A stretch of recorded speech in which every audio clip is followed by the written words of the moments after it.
ನೋಡಿ, ಕಳೆದ ಕೆಲವು ದಿನಗಳಿಂದ ಭಾರತೀಯ ಜನತಾ ಪಾರ್ಟಿ ಮಾನ್ಯ ಮುಖ್ಯಮಂತ್ರಿಗಳು ಈ ರಾಜ್ಯ ಸರ್ಕಾರ ಪೆಟ್ರೋಲ್ ಮತ್ತು ಡೀಸೆಲ್ ದರ ಏನು ಜಾಸ್ತಿ ಮಾಡಿದ್ದಾರೆ, ಇದರ ವಿರುದ್ಧ ನಾವು ಪ್ರತಿಭಟನೆಯನ್ನ ನಾವು ಮಾಡ್ತಾ ಇದ್ದೇವೆ.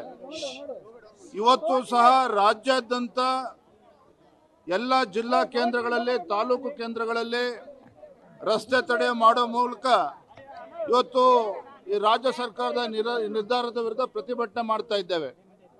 ಇವತ್ತು ಬೆಂಗಳೂರಿನಲ್ಲಿ ನಾವು ಸೈಕಲ್ ಜಾಥಾ ಮೂಲಕ ಈ ಸರ್ಕಾರವನ್ನು ಎಚ್ಚರಿಸ್ತಕ್ಕಂಥ ಕೆಲಸ ನಾವು ಮಾಡ್ತಾ ಇದ್ದೇವೆ. ಆದರೆ ಬಂಡ ಸರ್ಕಾರ ಇವ್ರು ಯಾವುದೂ ಕೂಡ ತೀರ್ಮಾನವನ್ನು ಹಿಂತೆಗೆದುಕೊಳ್ಳತಕ್ಕಂಥ ಪ್ರಯತ್ನವೂ ಮಾಡ್ತಾ ಇಲ್ಲ, ಚಿಂತನೆಯೂ ಕೂಡ ಮಾಡ್ತಾ ಇಲ್ಲ. ಬಂಡ ಮುಖ್ಯಮಂತ್ರಿಗಳು ಪಕ್ಕದ ರಾಜ್ಯ, ನೆರೆ ರಾಜ್ಯದ ಬಗ್ಗೆ ಇವರು ಹೇಳಿಕೆಗಳನ್ನು ಕೊಡ್ತಾ ಇದ್ದಾರೆ. ಆದರೆ ನಾನು ತಮ್ಮ ಮೂಲಕ ಹೇಳ್ತಕ್ಕಂಥದ್ದು, ನಮ್ಮ ರಾಜ್ಯ ಇವತ್ತು ಸಂಕಷ್ಟದಲ್ಲಿದೆ, ರೈತರು ಇವತ್ತು ಸಂಕಷ್ಟದಲ್ಲಿದ್ದಾರೆ. ಕಳೆದ 6 ತಿಂಗಳಿಂದ ಇವತ್ತು ರೈತರು ಇವತ್ತು ಬರಗಾಲದಿಂದ ಪರದಾಡ್ತಾ ಇದ್ದಾರೆ.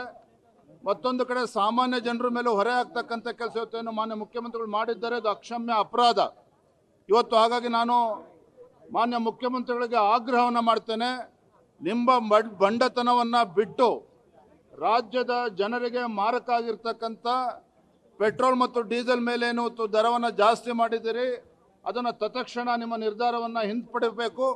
ಇವತ್ತು ರೈತರಿಗೆ, ಸಾಮಾನ್ಯ ಜನರಿಗೆ ಹೊರೆ ಆಗ್ತಕ್ಕಂಥ ಯಾವುದೇ ನಿರ್ಧಾರವನ್ನು ನೀವು ಮಾಡಬಾರ್ದು.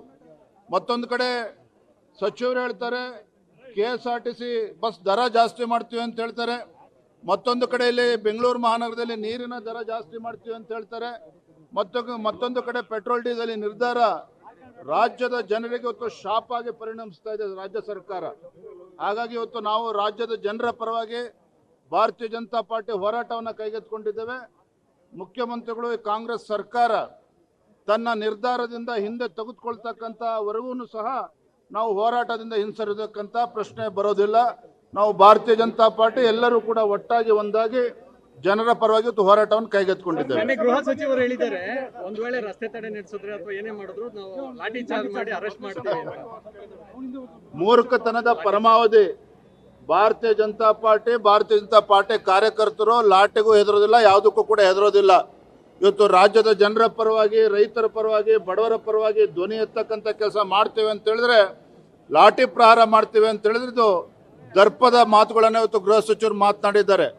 ಅಧಿಕಾರದ ಅಹಮಿಂದ ಈ ಮಾತನ್ನು ಮಾತನಾಡ್ತಾ ಇದ್ದಾರೆ. ಇದು ಯಾವುದಕ್ಕೂ ಕೂಡ ಹೆದರ್ಕಂತ ಪ್ರಶ್ನೆ, ಕಾರ್ಯಕರ್ತರು ಹೆದರ್ಕೊಳ್ತಕ್ಕಂಥ ಪ್ರಶ್ನೆ ಇಲ್ಲ. ನಮ್ಮ ಹೋರಾಟ ನಿರಂತರವಾಗಿರ್ತದೆ. ಈ ಸರ್ಕಾರ ತನ್ನ ನಿರ್ಧಾರದಿಂದ ಹಿಂದೆ ಸರಿಬೇಕು, ಪೆಟ್ರೋಲ್ ಡೀಸೆಲ್ ದರವನ್ನು ಕಡಿಮೆ ಮಾಡಬೇಕು, ಅಲ್ಲಿವರೆಗೂ ಕೂಡ ಹೋರಾಟವನ್ನು ನಿಲ್ಲಿಸೋದಿಲ್ಲ. ನ್ಯೂಸ್ ಫಸ್ಟ್, ನಿರ್ಭೀತಿಯಿಂದ ನಿಮ್ಮ ಪರವಾಗಿ.